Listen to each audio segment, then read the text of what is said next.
So இப்போ நம்ம present வந்து பார்க்கலாம். Simple present.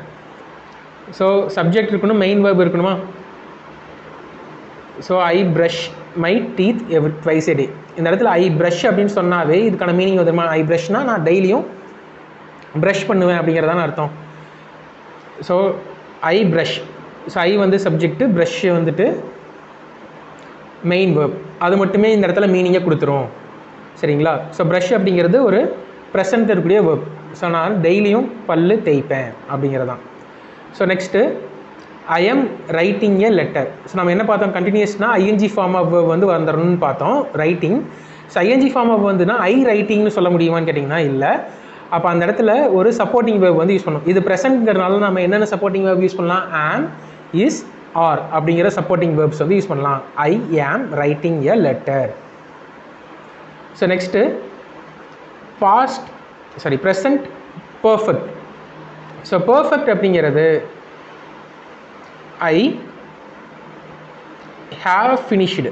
ஸோ அதில் ஃபினிஷ்டு அப்படிங்கிறது என்னென்னா பாஸ்ட் பார்ட்டிசிபிள்.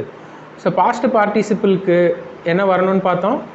முன்னாடி ஒரு ஹேவ் ஃபார்ம் ஆஃப் வேர்ப் வந்து வரணும். ஹைக்கு வந்துச்சுன்னா பக்கத்தில் have form of verb, have தான் வந்து வரும். I have finished. நான் ஏதோ ஃபினிஷ் பண்ணிட்டேன். எது? My homework. So just now, இப்போ தான் நான் ஃபினிஷ் பண்ணி முடித்தேன். நான் கேட்பாங்களே எப்போ வந்துட்டு சாப்பிட்டேன் அப்படின்ட்டு உங்கள்கிட்ட இப்போ கேட்குறாங்கன்னா நீங்கள் நார்மலாக என்ன பதில் சொல்லுவீங்க? நான் இப்போ தான் சாப்பிட்டு முடித்தேன் அப்படின்னு சொல்லுவோம்ல. ஐ have finished my dinner. So இப்போ தான், ஜஸ்ட் நவ் இப்போ தான் முடிச்சுட்டு வந்தேன். அப்படிங்கிற மாதிரி இடங்கள்லாம் நம்ம எதை யூஸ் பண்ணுவோம்னா இந்த பர்ஃபெக்ட் கண்டினியூஸ் வந்து யூஸ் பண்ணுறோம். ஸோ நெக்ஸ்ட்டு பர்ஃபெக்ட் கண்டினியூஸ் எப்போ யூஸ் பண்ணுவோம் அப்படின்னா, இப்போ நீங்கள் சாப்பிட்ருக்கீங்க, அப்போ வந்து உங்கள்கிட்ட ஒருத்தர் கேட்குறாங்க எப்போலேருந்து சாப்பிட்ருக்கீங்க அப்படின்னா, நான் ஒரு 2 மணி நேரத்துக்கு முன்னாடி இருந்தே சாப்பிட்ருக்கேன், இப்போவும் சாப்பிட்டு தான் இருக்கேன் அப்படின்னு சொல்லுவோமா?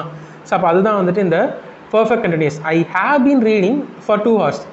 நான் ஒரு 2 மணி நேரமாக படிச்சுட்டு தான் இருக்கேன், இப்பவும் படிச்சுட்டு தான் இருக்கேன். ஸோ அப்படிங்கிறத சொல்லக்கூடியது தான் இந்த present perfect continuous. I have been eating from 7 PM. So நான் 7 மணிலேருந்து சாப்பிட்டு தான் இருக்கேன், இப்போவும் சாப்பிட்டு தான் இருக்கேன். அப்படிங்கிறது தான் வந்துட்டு இந்த பர்ஃபெக்ட் கண்டினியூஸ் வந்து சொல்லும். சரியா? ஸோ இப்போ உங்களுக்கு வந்துட்டு இந்த ப்ரெசன்ட் டென்ஸ்னுடைய ஒரு ஸ்ட்ரக்சர் வந்து புரிஞ்சிருக்கும்ன்ட்டு நினைக்கிறேன். ஸோ இப்போ இது சிம்பிள் ப்ரெசன்ட் வந்து எங்கெங்கே யூஸ் ஆகும், ப்ரெசன்ட் கண்டினியூஸ் எங்கெங்கே யூஸ் ஆகும், அடுத்தா பர்ஃபெக்ட் எங்கே யூஸ் ஆகும், பர்ஃபெக்ட் கண்டினியூஸ் எங்கெங்கே யூஸ் ஆகும் அப்படிங்கிறத பற்றி டீட்டெயிலில் நம்ம ஒவ்வொன்றா வந்து பார்க்கலாம். சரியா?